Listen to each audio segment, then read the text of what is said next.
Kezdjük ezzel, hogy mi ez az IKST? Hát, mint ahogy a kiküldött levélben is beleírtuk, ez egy integrált közösségi és szolgáltató tér, ennek az IKST rövidítése, és ez kettős dolgot jelent.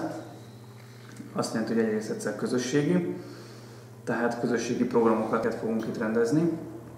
Másrészt pedig a szolgáltató rész az azt jelenti, hogy szolgáltatóház is, tehát szolgáltatásokat is nyújtunk, ami azt jelenti, hogy nyitvatartási időben 10-től 6-ig, hétfőtől péntekig, bárki bejöhet ide bármilyen problémával, és ha tudunk, akkor segítünk neki, és akár internetezhet is, van 6 gépünk, és bármilyen ügyintézésben tudunk segíteni. Hát például valakinek nincs otthon internete, vagy nem tud önéletrajzot készíteni, vagy akar jelentkezni egy állásra, vagy ilyesmit, abban tudunk segíteni, vagy ilyen elektronikus ügyintézési rendszerekben, például ügyfélkapuban, vagy ilyesmiben tudunk neki segíteni, regisztrálni akár, de leginkább ezt az önéletrajz küldést, meg állásra jelentkezést emelném ki, de valaki mondjuk nem tud netezni, vagy nem tud számítógépezni, akkor neki is tudunk segíteni, akár ezt megtanítani.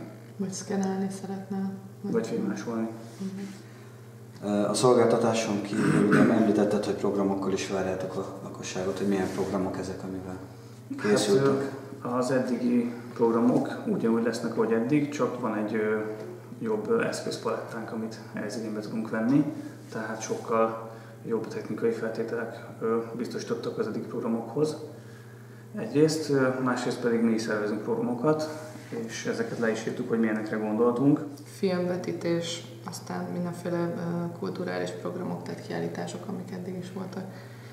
Aztán szeretnénk milyen egészséggel kapcsolatos előadásokat, nagyon sok kézműves foglalkozást szeretnénk, akár szezonálisan is, de én tervezem azt is, hogy egy ilyen állandó programként havonta egyszer, és ez a legkisebbektől igazából felnőttekig, tehát mindenféle korosztály számára. Még tervezés alatt van, tehát ezért konkrétat teljesen nem tudok mondani, de lesz mindenféle kézműves. És látom, kézműves foglalkozáson belül mikre kell gondolni?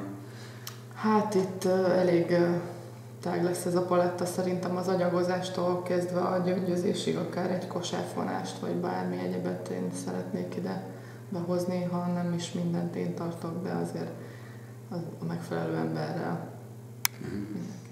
És ezek a programok, ezek itt szezonális jellegűek lesznek, vagy állandó programok?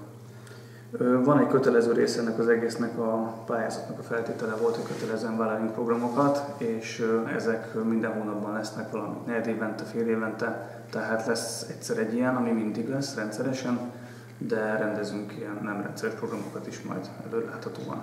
És ezek hogy lesznek megpromotálva, tehát milyen keresztül fogja ezt az emberek? Egyrészt kiküldjük szórólapként, erre gondoltunk, vagy levélként, valamint a honlapra is feltesszük az infókat, és hát a Fogó tévén. És milyen korosztályra számítotok, hogy kik fognak eljönni?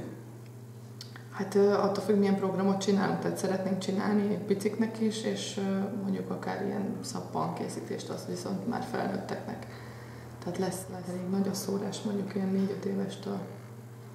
Sőt, most ugye az óvodával beszéltünk, hogy lesz egy állandó program, hogy a 6 géphez beül 6 óvodás.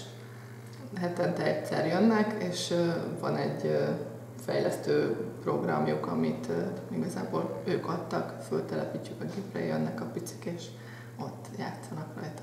Mert hogy az oviban nincsen, csak egyetlen egy gép, úgyhogy ez már egy fix.